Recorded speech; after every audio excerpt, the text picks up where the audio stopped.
Alex Darlington sy'n dod â profiad I ganol can yn colli'r meddiant. A dyma James Davies yn gwibio ymlaen. Davies mewn i'r cwr Cosby.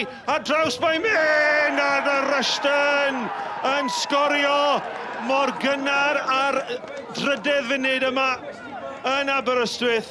Wel, Darlington, allai ddim fforddio sy'n gymryd o amser yn ganol caf yna. Yn cael lawr yn gyflym. James Davies yn ei popeth yn iawn. Jack yn trial dod o draws yma, gormod o chwaraewr gyda Drenewydd ac, wel, cyfle hawdd yn y diwedd I Rushton. Jack Thorne, captain Aberystwyth, y tafliad hir. Peniad allan ergyd eisiau y tar o'r postyn gan Matty Jones. Mor anlwcus, Dave Jones yn unlle, Bale yn taro postyn. Dal y Bale I fyny sydd angen ar John Owen. A dyma fe, a dyna'r bas ymlaen a Jonathan Evans! Arbediad ragorol gan Dave Jones. So'n siŵr pam mae'n mynd gyda'i droed weithio fyna. Chwarae'r troed dde yw e, rho'r I drod trwyddo. A mae'r fainc Aberystwyth yn ben wan.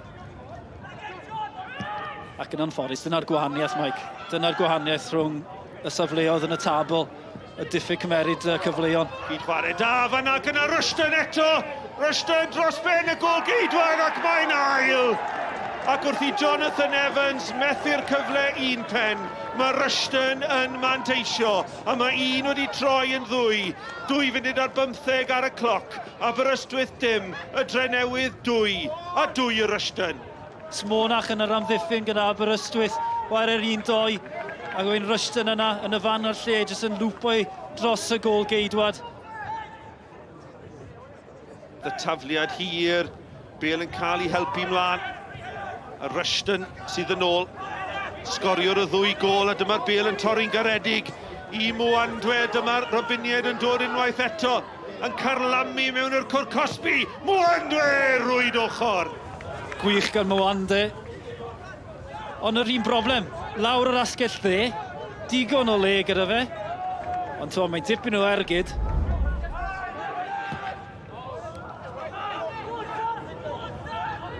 Camgymeriad gan George, cyfnewid I Phillips! Ar y gwed, dyma Phillips yn sgorio! Am Aberystwyth o nunlle nôl yn y gêm. 5 munud wedi chwarae yn yr ail hanner. Dim ond ail gol y tymor I Sam Phillips. Wel, beth yn y byd oedd yn mynd trwy meddwl Dave Jones yn rhithrodd I ar ei linell. Ond dyna'n union beth oedd Aberystwyth o'n, Mike, gol gynnar I tanio'r ddorf yma.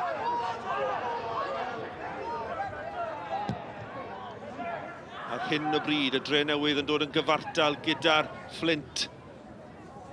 Aaron Williams! Postyn agosod, James Davies yn cael ei harbed ac yna I throi mewn. A mae'n hat-trick I Nick Rushton. A'r blaenwyr yn cyfuno eto I greu y drydedd. Ie, Bale uniongyrchol. Gyda bod 2 cynnig fan hyn. Sabre yn arbennig efo 2 arbediad a wedyn Rushton yn y fan ar lle. A'r hat-trick yn mynd nôl i'r Drenewydd I Rushton.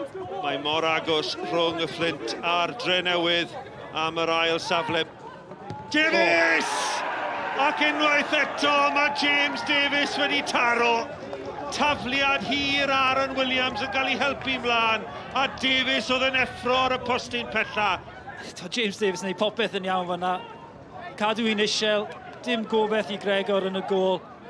Matty Jones dros y gic gornel. Y postyn pella, peniad lawr, a mae yna gol. Rhys Davies sydd wedi sgorio yr eilydd.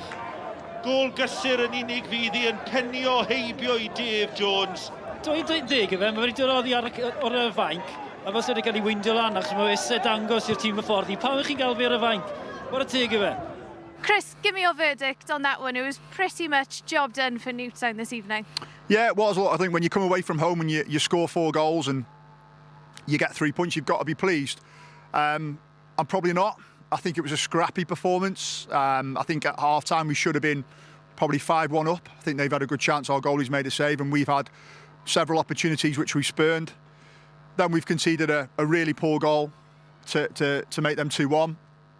Look, pleased with the response. We've scored 2 goals, 4-1 up, and then the second goal's a really poor goal, again, to give away, and it makes the 4-2. It looks like it was a close game, but it probably wasn't, in terms of the the dominance that we had in the game, but we were scrappy at best. But look, I think the conditions played a huge part in that. You know, it was really difficult. It's probably easier to play against the wind than it was with it. I think certainly in the first half we benefited from that. But you know, look, as I said, job done. Good 3 points on the road. Can you put your finger on exactly what went wrong this evening? Yeah, we were shocking. We were shocking. You know, again, I spoke about the Connors Key game. The first 45 minutes, again, we started sloppy. We did things that we don't normally do. And, you know, you find yourself 2-0 down at half-time. We had a slight reaction then in the second half. And then again, you know, we give away two poor goals again. So, and you can't do it at this level. So, you know, we need to take a good look at ourselves, because that's not good enough by any standard. Psychologically, Antonio, how much of a blow is this, especially considering November was a really positive month for you guys and it felt like you were starting to find your feet? Yeah, absolutely. You know, and that was the feeling around the dressing room and, you know, around the ground. But, you know, we're going to have a look at ourselves now, thinking that, you know, we haven't achieved nothing. You know, 3 good results doesn't mean anything in this league. You know, you find yourself 2 bad losses now and you're back in the mix down in that bottom 2. So yeah, I'm extremely disappointed tonight, and we're going to have to do some tough work next week. We've all said it all season, just how dangerous Newtown are on the attack, and that was pretty much the perfect display. Yeah, well, it works perfect for me for me anyway. We've got Thumper and James down the left and right. The pace they've got is unbelievable, and we know we're going to create chances and score goals, so it's perfect for me to play in the middle. Talk to us a bit, you know, about the team. Do you think this is the best chance that you've got, you know, to finish potentially in that second place? How high is the confidence right now? Oh, we're flying. Like we had the Europe last year, and we've had a good training, good pre-season, and we've worked on it. And the players he's brought in has worked well with the team. And I feel like this is our best chance, probably in a long time, that we're going to have to push for top 3. That's the aim now. I feel like it should be our aim to push for top 3. I feel like top 6, we can cement that early doors and push on from here.